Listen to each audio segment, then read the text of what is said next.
ஃப்ரீசர்லேயும் இந்த மாதிரி அப்பப்போ ஐஸ் கட்டி வந்து ரொம்ப ஃபார்ம் ஆகிட்டே இருக்குன்னா கண்டிப்பாக இந்த வீடியோ வந்து உங்களுக்கு ரொம்ப யூஸ்ஃபுல்லாக இருக்கும். ஸ்கிப் பண்ணாமல் ஃபுல்லாக பாருங்கள். Hi friends, welcome back to our channel. எல்லோரும் எப்படி இருக்கீங்க? கண்டிப்பாக நல்லா இருப்பீங்க நம்புகிறேன்.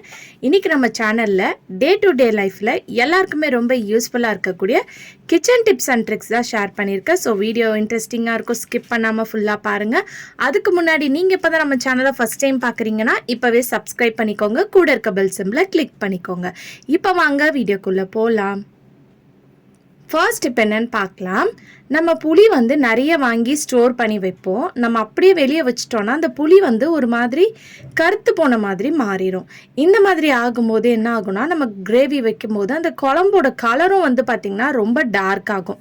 ஸோ இந்த மாதிரி ஆகாமல் இருக்கிறதுக்கு இந்த டிப்பை வந்து ட்ரை பண்ணி பாருங்கள். எப்போவுமே வந்து புளி நிறைய வாங்கிட்டு வந்தீங்கன்னா கொஞ்சமாக எடுத்து இந்த மாதிரி ஒரு செராமிக் கண்டெய்னரில் போட்டுக்கோங்க. பேலன்ஸை வந்து ஒரு கண்டெய்னரில் போட்டு ஃப்ரிட்ஜில் வந்து ஸ்டோர் பண்ணி வைங்க. இந்த மாதிரி நீங்கள் ஃப்ரிட்ஜில் ஸ்டோர் பண்ணி வைக்கும் போது உங்களுக்கு அதோட கலரும் சேஞ்ச் ஆகாது, ரொம்ப நாள் வரைக்கும் ஃப்ரெஷ்ஷாக இருக்கும். இப்போ பாருங்கள், நான் இதில் தேவையான அளவு மட்டும் போட்டு வச்சுருக்கேன். பேலன்ஸை வந்து பார்த்திங்கன்னா இந்த மாதிரி ஒரு கண்டெய்னரில் போட்டு நான் ஃப்ரிட்ஜில் வந்து வச்சுப்பேன். ஸோ ரொம்பவே ஃப்ரெஷ்ஷாக இருக்கும் உங்களுக்கு. அது மட்டும் இல்லாமல் வண்டு பூச்சிலாம் கூட வந்து பார்த்திங்கன்னா உங்களுக்கு வராமல் இருக்கும். அதே மாதிரி புளி வந்து நிறைய இருக்குது, உங்களால் வந்து எல்லாத்தையும் ஒரு கண்டெய்னரில் போட்டு டம்ப் பண்ணி ஸ்டோர் பண்ணி வைக்க முடியலன்னா இந்த மாதிரி உருண்டை மாதிரி பிடிச்சிக்கோங்க. இந்த மாதிரி உருண்டையாக பிடிக்கும் போது உங்களுக்கு அதோட குவான்டிட்டி வந்து கம்மியான மாதிரி இருக்கும். ட்ரை பண்ணி பாருங்கள். அடுத்த டிப்க்கு நான் இங்கே நியூஸ் பேப்பர் தான் எடுத்திருக்கேன். இப்போ இந்த நியூஸ் பேப்பரை வந்து தண்ணியில் இந்த மாதிரி நல்லா டிப் பண்ணி இதை ஒரு பால் ஷேப்பில் வந்து நம்ம கசக்கி வந்து எடுத்துக்கலாம். இப்போ நம்ம கிச்சன் சிங்கில் வந்து பார்த்திங்கன்னா சம்டைம்ஸ் ஒரு மாதிரி இந்த ஹோல்ஸ்லேருந்து ஒரு மாதிரி ஸ்மெல் வந்து வரும், ட்ரைனேஜ் ஸ்மெல் மாதிரி. அந்த ஸ்மெல் வராமல் இருக்கிறதுக்கும் பூச்சிலாம் வந்து இந்த சிங்க் உள்ளேருந்து தான் வரும், அது வராமல் இருக்கிறதுக்கு கொஞ்சமாக பேக்கிங் சோடா போட்டுட்டு கொஞ்சம் சுடு தண்ணி ஊற்றிட்டு இந்த நியூஸ் பேப்பரை வந்து இதில் வச்சு விட்டுருங்க. இந்த நியூஸ் பேப்பர் வைக்கிறனால உங்களுக்கு அந்த பேட் ஸ்மெல்லும் வந்து பார்த்திங்கன்னா சிங்க்லேருந்து வராது. அது மட்டும் இல்லாமல் உங்கள் சிங்கில் பூச்சி அதெல்லாம் வந்து பார்த்திங்கன்னா பள்ளி கூட வரும், அதெல்லாம் வராமல் இருக்கிறதுக்கு ரொம்ப யூஸ்ஃபுல்லாக இருக்கும். ட்ரை பண்ணி பாருங்கள். அடுத்த டிப்க்கு நான் இங்கே பிளாஸ்டிக் கவர் தான் எடுத்திருக்கேன். இந்த மாதிரி கவர்லாம் நம்ம கடைக்கு போகும்போது கொடுப்பாங்க இல்லையா, ஸோ அதை நம்ம அப்படியே கசக்கி வந்து போட்டு வச்சுருவோம். அந்த இடத்தையே வந்து பார்த்திங்கன்னா ரொம்ப பிடிச்ச மாதிரி இருக்கும். இந்த மாதிரி ஃபோல்ட் பண்ணி வச்சிங்கன்னா நீட்டாக இருக்கும், ஆர்கனைஸ்டாக இருக்கும். உங்கள் பேக்கில் கூட இந்த மாதிரி நீங்கள் ஃபோல்ட் பண்ணி வச்சுக்கலாம்.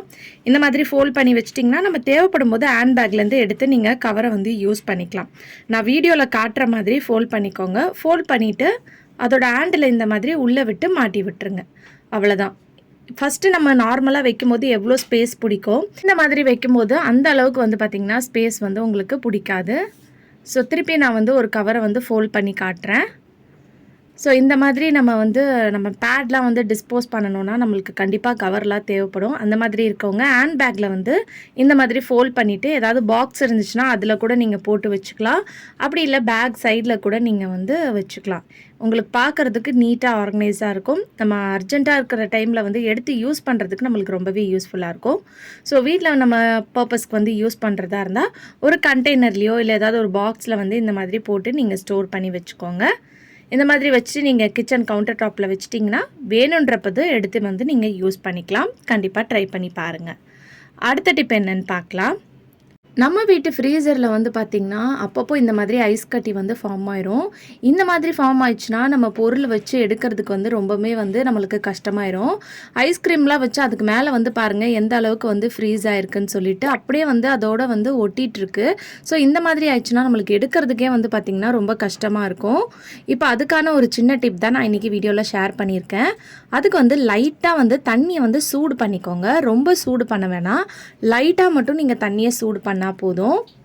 இப்போ இது கூட வந்து ஆஃப் லெமன் வந்து கட் பண்ணி எடுத்துக்கோங்க. கொஞ்சமாக உப்பு சேர்த்துட்டு அந்த லெமன் ஜூஸை வந்து நம்ம சேர்த்துக்கலாம். ஜூஸை சேர்த்துட்டு அந்த தோலை வந்து தூக்கி போட்டுறாதீங்க. ஸோ இப்போ வந்து கை வந்து நம்ம தொட்டால் நம்ம கை தாங்கக்கூடிய அளவுக்கு தான் வந்து பார்த்திங்கன்னா சூடு இருக்கணும். இப்போ இந்த வார்ம் வாட்டரை நம்ம யூஸ் பண்ணி ஃப்ரிட்ஜை வந்து நம்ம க்ளீன் பண்ண போகிறோம், ஃப்ரிட்ஜோட ஃப்ரீசரை. ஸோ அதுக்கு வந்து அதில் இருக்கக்கூடிய திங்ஸ்லாம் வந்து எடுத்துருங்க. அதுக்கு முன்னாடி வந்து நீங்கள் இந்த மெத்தட் வந்து ஃபாலோ பண்ணுறதுக்கு முன்னாடி மெயினாக வந்து நீங்கள் ஸ்விட்சை வந்து ஆஃப் பண்ணிவிட்டு தான் நீங்கள் இந்த மெத்தட் வந்து நீங்கள் பண்ணணும். ஃப்ரிட்ஜோட ஃப்ரீசர் சைஸ் வந்து பெருசாக இருந்துச்சுன்னா ஒரு லெமன் ஃபுல்லாக எடுத்துக்கோங்க. இது வந்து கொஞ்சம் சின்ன ஃப்ரீசராக இருக்கிறதுனால நான் ½ லெமன் வந்து எடுத்திருக்கேன். அது மட்டும் இல்லாமல் இது ஆல்ரெடி வந்து இப்போ தான் 10 டேஸ்க்கு முன்னாடி வந்து நான் க்ளீன் பண்ணியிருந்தேன். 10 டேஸ்லேயே வந்து பார்த்திங்கன்னா இந்த அளவுக்கு வந்து உங்களுக்கு ஃப்ரீசரில் வந்து உங்களுக்கு ஐஸ் கட்டி வந்து ஃபார்ம் ஆயிருக்கு. ஸோ அதனால் நம்மளுக்கு அந்த அளவுக்கு வந்து பேட் ஸ்மெல் வந்து பார்த்திங்கன்னா இருக்காது. ஏன்னா இப்போ தானே 10 டேஸில் வந்து நம்ம க்ளீன் பண்ணோம். அதனால் நம்ம வந்து இந்த மெத்தட் நீங்கள் க்ளீன் பண்ணும்போது எனக்கு இதை விட வந்து பார்த்திங்கன்னா மலை மாதிரி அப்படியே ஐஸ் கட்டி வந்து ரொம்ப ஃபார்ம் ஆகும். இந்த மெத்தட் ஃபாலோ பண்ணி பண்ணும்போது அந்த அளவுக்கு வந்து உங்களுக்கு ஐஸ் கட்டி வந்து ஃபார்ம் ஆகலை. ஸோ அதனால தான் நான் இந்த டிப்பை வந்து உங்கள் கூட ஷேர் பண்ணியிருக்கேன். இந்த லெமன் தோலை வந்து தூக்கி போடாதீங்க. அதை வச்சே நீங்கள் இந்த மாதிரி தேய்ச்சி விடுங்க. நம்ம நார்மலாக வந்து ஐஸ் கட்டியை வந்து கரைக்கணும்னு நினச்சிங்கன்னா உடனே வந்து உங்களுக்கு கரையாது. இந்த மாதிரி வார்ம் வாட்டர் யூஸ் பண்ணி நீங்கள் வார்ம் வாட்டர் கூட உப்பும் சேர்த்து நீங்கள் வந்து அதை க்ளீன் பண்ணும்போது அந்த ஐஸ் கட்டிலாம் ஈஸியாக உங்களுக்கு வந்து கரைஞ்சி வந்துடும். லெமன் யூஸ் பண்ணுறதுனால ஃப்ரிட்ஜில் ஏதாவது பேட் ஸ்மெல் இருந்துச்சுன்னா உங்களுக்கு வந்து பார்த்திங்கன்னா வந்துடும். நீங்கள் இந்த தண்ணியை வந்து நல்லா வந்து ஃபுல்லாக ஃப்ரீசரில் தெளித்து விட்டுட்டு ஒரு 5 நிமிஷம் விட்டாலே போதும். உங்களுக்கு அந்த ஐஸ் கட்டிலாம் வந்து தானாக வந்து பார்த்திங்கன்னா வந்துடும். இந்த மாதிரி நீங்கள் தேய்ச்செல்லாம் வந்து க்ளீன் பண்ணணுன்ற அவசியமே இருக்காது. ஸோ உங்களுக்கு வீடியோவில் பார்க்கும்போதே தெரியும். அப்படியே நீங்கள் தொட்டாலே ஐஸ் கட்டி வந்து வந்துடும். இப்போ எல்லாம் வந்து ஒரு 5 நிமிஷத்துக்கு அப்புறம் ஐஸ் கட்டி வந்ததுக்கப்புறம் ஒரு ட்ரையான கிளாட்டை வச்சு இந்த மாதிரி நீங்கள் அந்த ஐஸ் கட்டிலாம் எடுத்திங்கன்னா உங்களுக்கு ஈஸியாக வந்துடும். இதை எடுத்து நீங்கள் தூக்கி போட்டுக்கலாம். பட் ஆனால் இந்த டிப் வந்து உங்கள் ஃப்ரிட்ஜ் வந்து என்ன பண்ணாலும் ஐஸ் கட்டி ஃபார்ம் ஆகுதுன்னா கண்டிப்பாக இந்த டிப்பை வந்து அட்லீஸ்ட் 15 டேஸ் ஒன்ஸ் அது பண்ணிகிட்டே வாங்க. அந்த அளவுக்கு ஐஸ் கட்டி வந்து பார்த்திங்கன்னா உங்களுக்கு ஃபார்ம் ஆகாது. இந்த மாதிரி டவலை வச்சு நம்ம எல்லாத்தையும் தொடச்சி எடுத்துடலாம். அதே மாதிரி மேலேருந்து வரக்கூடிய தண்ணி வந்து பார்த்திங்கன்னா அந்த ஒயிட் கலரில் உங்களுக்கு ஒரு பவுல் மாதிரி இருக்குது பாருங்கள், அதில் வந்து வரும். அது வந்து பின்னாடி வந்து கலெக்ட் ஆகும். அதை எடுத்து நீங்கள் க்ளீன் பண்ண வேண்டியது வரும். அதுக்கு பதிலாக இந்த மாதிரி ஒரு ஸ்பூனை வச்சுட்டு ஒரு கிண்ணத்தை நீங்கள் வச்சு விட்டிங்கன்னா இந்த தண்ணியெல்லாம் வந்து பார்த்திங்கன்னா உங்களுக்கு இந்த கிண்ணத்தில் வந்து கலெக்ட் ஆயிரும். இதை எடுத்து நீங்கள் வந்து கீழே ஊற்றிக்கலாம். இந்த ஒரு சின்ன டிப்பும் வந்து நீங்கள் ஃபாலோ பண்ணிக்கோங்க. இப்போ நம்ம க்ளீன் பண்ணிட்டோம். ஐஸ் ஃபார்ம் ஆகாமல் இருக்கிறதுக்கு இந்த டிப்பை வந்து ட்ரை பண்ணிக்கோங்க. ஒரு பவுலில் வந்து கொஞ்சமாக வந்து நான் உப்பு எடுத்துக்கிறேன். இது கூட வந்து கொஞ்சமாக வந்து எண்ணெய் எடுத்துக்கோங்க. குக்கிங் ஆயில், தேங்காய் எண்ணெய் எது வேணாலும் நீங்கள் எடுத்துக்கலாம். இப்போ இது ரெண்டுத்தையும் போட்டதுக்கப்புறம் நல்லா வந்து ஒரு ஸ்பூனை வச்சு மிக்ஸ் பண்ணிக்கோங்க. எண்ணெயும் உப்பும் வந்து ஃபுல்லாக வந்து ஆக்சுவலாக இந்த டிப் வந்து பார்த்திங்கன்னா எனக்கு ஒருத்தவங்க வந்து சொல்லியிருந்தாங்க. இதை வந்து நான் ஃபாலோ பண்ணிட்டு வரும்போது எனக்கு அந்த ஐஸ் கட்டி ஃபார்ம் ஆகிறது வந்து பார்த்திங்கன்னா ரொம்பவே வந்து கம்மியாக கண்ட்ரோல் ஆகிருக்கு. இப்போ நம்ம ரெடி பண்ணி வச்சுருக்க இந்த மிக்சரை வந்து ஃப்ரீசர் ஃபுல்லாக அப்ளை பண்ணி விடுங்க. இந்த மாதிரி அப்ளை பண்ணும்போது வந்து பார்த்திங்கன்னா உங்களுக்கு ஐஸ் கட்டியும் ஃபார்ம் ஆகாது. அதே மாதிரி நம்ம ஏதாவது திங்ஸ் வச்சோன்னா ரொம்ப வந்து அந்த ஃப்ரீசரில் வந்து அப்படியே ஒட்டிக்கிட்டு அதுவே வந்து பார்த்திங்கன்னா ஃப்ரீஸ் ஆன மாதிரி இருக்கும்.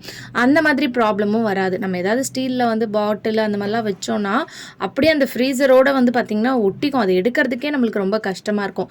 இந்த மாதிரி நீங்கள் அப்ளை பண்ணி விடும்போது உங்களுக்கு உப்பு வந்து ஃப்ரீசர் வந்து ஐஸ் கட்டி ஃபார்ம் ஆகாமல் இருக்கிறதுக்கு ஹெல்ப் பண்ணும். இந்த எண்ணெய் வந்து பார்த்திங்கன்னா ஏதாவது பொருள் வச்சிங்கன்னா உங்களுக்கு ஒட்டாமல் இருக்கிறதுக்கு ரொம்பவே ஹெல்ப்ஃபுல்லாக இருக்கும்.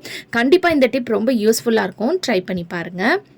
ஓகே ஃப்ரெண்ட்ஸ், இன்றைக்கி வீடியோவில் நான் ஷேர் பண்ணி இந்த டிப்லேருந்து ஏதாவது ஒரு டிப் கண்டிப்பாக உங்களுக்கு யூஸ்ஃபுல்லாக இருந்திருக்கும். அப்படி யூஸ்ஃபுல்லாக இருந்துச்சுன்னா மறக்காமல் நம்ம சேனலை லைக் பண்ணுங்கள், ஷேர் பண்ணுங்கள், கமெண்ட் பண்ணுங்கள், சப்ஸ்கிரைப் பண்ணிக்கோங்க. தேங்க்யூ ஃபார் வாட்சிங்.